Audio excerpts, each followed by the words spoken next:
On behalf of the Commission for University Education, and in accordance with the Universities Act, Cap 210 of the laws of Kenya, I wish to confirm that the Riara Group of Schools wishes to establish the Riara University situated in Machakos County in the Republic of Kenya. The said Riara University has independently applied to the Commission for University Education for the grant of a charter in the manner prescribed under the Universities Act, Cap 210 of the laws of Kenya. The Commission for University Education has visited and inspected the said institution and is satisfied that the objects of the Riara University are consistent with the advancement of university education in Kenya. The Cabinet Secretary for Education is satisfied that Riara University be granted charter and has submitted the said charter to His Excellency the President with recommendations thereon. His Excellency the President is satisfied that the granting of the charter will be of benefit to the advancement of university education in Kenya and has therefore agreed to award Riara University. The number of fully chartered universities has increased from 64 to 67 out of our 79 public and private universities combined. Our 79 universities have enrolled 625,678 students, with private universities being home to 144,494 students. Your Excellency, Riara University, which was founded in 2012, has grown from its humble beginnings to become a symbol of hope, knowledge, and innovation. Internationalization is a key pillar of the National Education Subsector Strategic Plan of 2023 to 2027. I wish to commend Riara University for aligning its academic programs to global best practices. The university has attracted a diverse student body, including international students from Rwanda, Burundi, and Sudan, thereby enriching the cultural and intellectual fabric of the university education in Kenya, and it has enhanced the reputation of our country as a hub for quality education. Riara University has positioned itself prominently in the Silicon Savannah. This signals its dedication to create sustainable linkages with tech industries to nurture innovators who will drive the economic development priorities of our country. My husband and I feel a deep sense of gratitude, knowing that we have served our country well, and thousands, even millions of Kenyans have been impacted by the Riara Group. In this regard, please accept our heartfelt and sincerest gratitude, Your Excellency, sir, for accepting to award a charter to Riara University. We have waited for this charter for so long, and we are deeply grateful to God that we are still alive to witness this moment. We have, together with a highly dedicated team for whom we are truly grateful, spent countless nights pushing to meet the requirements and praying to God Almighty that we get to see it this day. We are churning into the market. Nearly 1 million people coming from different stages of education into the labor market. But then opportunities for employment is not expanding fast enough. The public sector cannot absorb most of the people coming from these institutions. That's why the private sector needs to be the direction that we need to expand.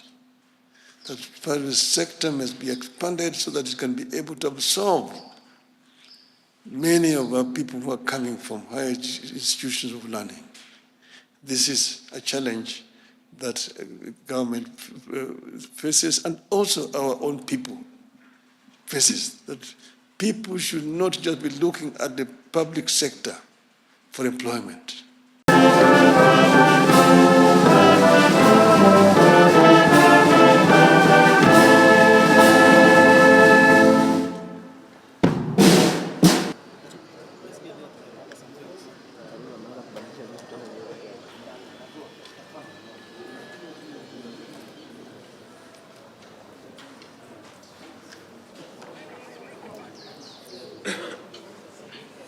Check, check, check, check, check, check.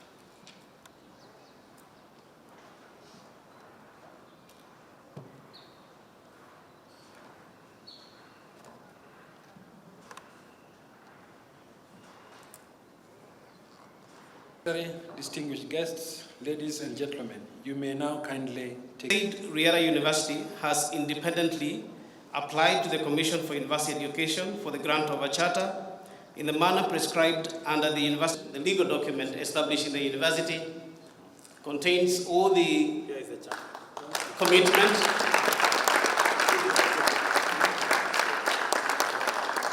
that the university has done with reference to how it's going to be run legally. So congratulations, Raila University. Your Excellency, sir, the next instrument to be passed is the maize, which if you look at it, Your Excellency, when it gets to you, you will see it has a lot of symbolism. You will see the Raila logo, the map of Africa, the Raila River itself, and a flame at the top. All this signify Raila's commitment to growth and driving higher education, not only in East Africa, but also in Africa. Your Excellency, sir, the next is the logo.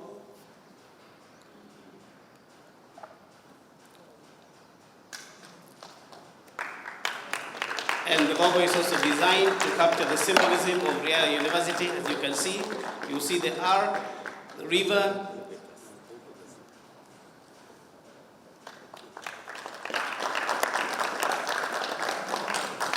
and that will be the symbol of Raila University. And the next, Your Excellency, sir, is the seal.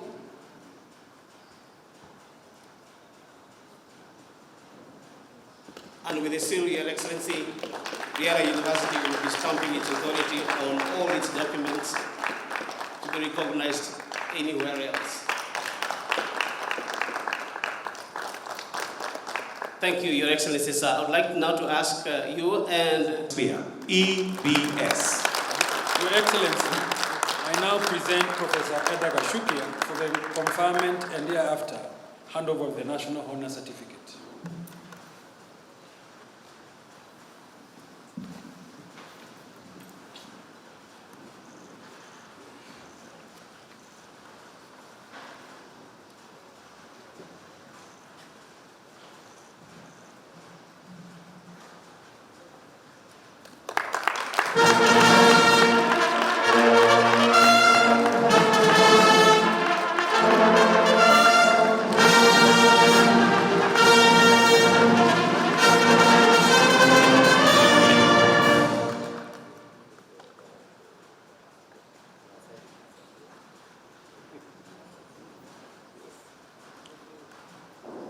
Your Excellency, sir, may I now invite you to graciously retreat of using the power of quality education to transform our then young country, Kenya, my husband and I started teaching at Thika High School.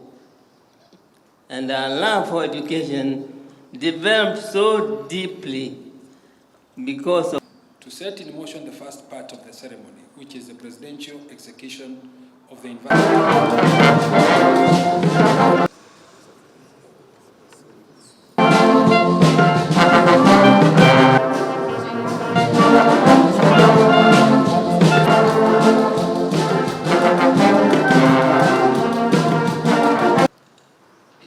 I think we should be upstanding. This is an important occasion.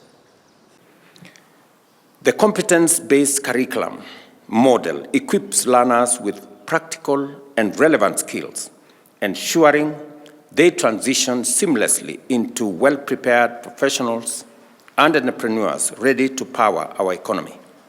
I want to assure parents that the government has made all the necessary arrangements and the Ministry of Education is well seized of all the necessary infrastructure, human resource, and materials for learning to move us to complete the CBC program next year, to transition into the next class. We have also provided resources working with development partners to ensure that we build another 1,600 laboratories in schools that do not have those facilities now, so that we can even the playing field, or for that matter, the learning field for all learners, that no learner will look at a Bunsen burner for the first time during an exam, that we must get every child to access a laboratory and to know what goes on in a laboratory before they get to an exam. And progressively, we are targeting schools that do not have such facilities, many of them in rural Kenya and informal settlements. To remain competitive in a global landscape, I encourage our universities to forge stronger partnerships with the private sector and commercialize innovations, develop market-driven programs that equip students with future-ready skills and leverage technology and digital platforms to expand access to learning opportunities. I therefore urge Riara University to lead the way in mobilizing the necessary resources to actualize its Konsa campus into a center of excellence in technology innovation, not just within Konsa Technopolis, but across Africa. And I hope you will take up that responsibility, Mr. Vice Chancellor. There is a big ecosystem around the Konsa. It's part of our digital infrastructure. You're aware we are rolling out close to 100,000 kilometers of fiber optic, working with Kenya Power. We've made the decision that while delivering electricity, we must also deliver fiber optic. In fact, we have a bigger footprint of electricity around Kenya. And we decided that we are not going to be digging roads and what we will deliver fiber on our electricity lines. And that process is moving with great speed. And I hope you will be part of nurturing innovators, as you have said in that beautiful logo there. And that's why it is a delightful privilege to be with you this morning and to preside over this historic ceremony as we issue charter and award the charter to Riara University.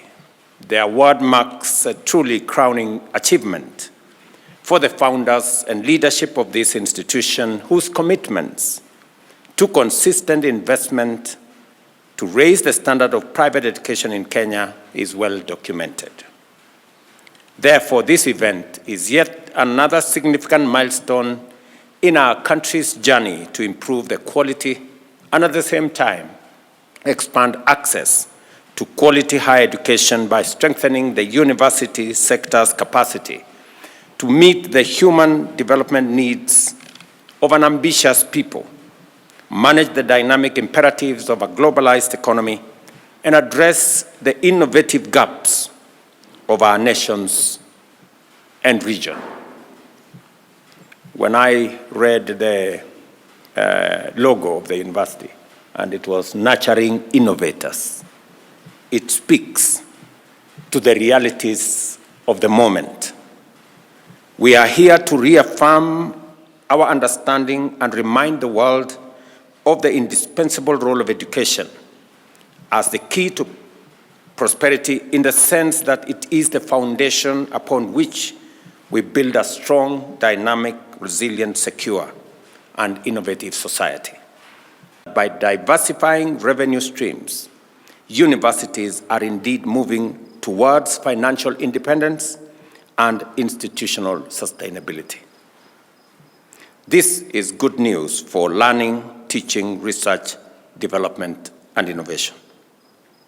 To enhance efficiency in student financing by streamlining loan processing and ensuring timely disbursements, the Government of Kenya has emerged the Higher Education Loans Board, commonly known as HELP, and the Universities Fund. And as I promised last week, HELP released 1.5 billion last Friday, and yesterday an additional 4.5 billion, bringing the total disbursement to 6 billion for students' upkeep. So far, HELP has disbursed 36.6 billion in tuition and upkeep loans, benefiting 418,000 university students and 233,000 trainees in TVET institutions for the year 2024-2025 financial year. It is important, these numbers are important for us to appreciate where our education and funding is. We are going to be spending this year 650 billion, Kenya shillings 650 billion for our education sector. That is 29% of our entire budget.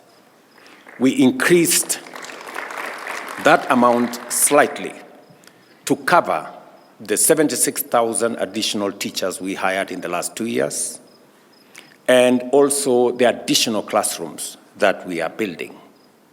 In the last 1 year, we have built 17,000 classrooms across Kenya to facilitate the transition of our CBC program, specifically in the city of Nairobi, where in our informal settlements, we still have the biggest challenge of access by children in informal settlements. Last year, I did an affirmative action for the city of Nairobi and provided an extra 1 billion shillings to build 500 new classrooms. I'm very happy that that process is underway, working with the members of parliament of the city. Additionally, we will be looking at the budget again this year, because in the city of Nairobi alone, we have a shortage of 3,000 classrooms. And we will continuously work towards making sure that even the students in the informal schools find their way into our formal schools. Ladies and gentlemen, I am certain that we all agree that the commendable growth and expansion of our higher education sector must be accompanied by a consistent commitment to the highest standards, as well as intentional, innovative, and forward-thinking strategies in order to align with the endlessly evolving needs of our economy and our society as well. Without this attitude, we shall struggle to fully unlock its transformative potential. With collaboration between the public and private sector, between education and industry, between learning, training, and research, and between communities and educators, our country will advance greatly as a leader in emerging fields of knowledge, science, technology, and innovation. In this spirit, I invite all of us to apply our minds to the critical challenge of unemployment and rise to the occasion by redefining the role of universities, not merely as centers of academic excellence, but equally and crucially as engines of opportunities and innovation. The time has come for us to critically review curricula in order to design programs that equip graduates with the knowledge, skills, and attitudes needed to excel in an increasingly competitive, highly dynamic, and globalized job market. It is no secret that chronic underfunding has been a critical impediment to the ability of our universities to design and implement market-oriented programs that align with the needs of our modern economy. I have disclosed before that by the end of 2022, our public universities had accumulated debts exceeding 120 billion, with 23 of them struggling and on the verge of bankruptcy. However, through determined collaboration, we have developed and implemented interventions to strengthen university governance, democratize their revenue streams, and implement cost-cutting measures. Across the world, institutions of higher learning are moving towards a stronger role in enterprise, with many integrating research, innovation, and production into their core functions. The time has come for Kenya to embrace this model, and through the Kenya network of entrepreneurial universities, to which RIARA belongs, we intend to engage all universities to implement this program. At present, participating institutions, among them, as I have said, RIARA University, are 14 universities, 3 of which are private. In the 2025-2026 financial year, this number will increase to 24, with a long-term goal of incorporating all public and private universities. This transformation is already yielding fruits and results, with clear progress towards sustainability. Our universities have increased their extra budgetary revenues by 9.6 billion, from 42.5 billion to 54.8 billion in the year 2024-2026 financial year. This is strong evidence that by diversifying revenue streams, universities are indeed moving towards financial independence and institutional sustainability.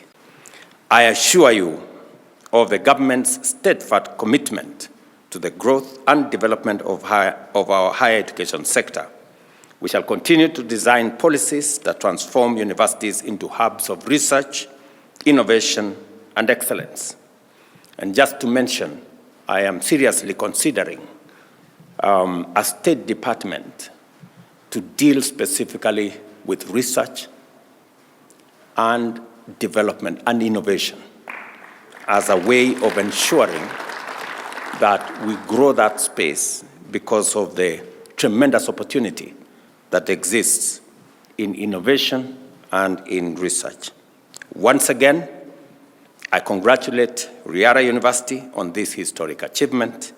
May you continue to bear high the bright torch of knowledge and innovation, and to inspire generations to contribute to our nation's progress towards greatness.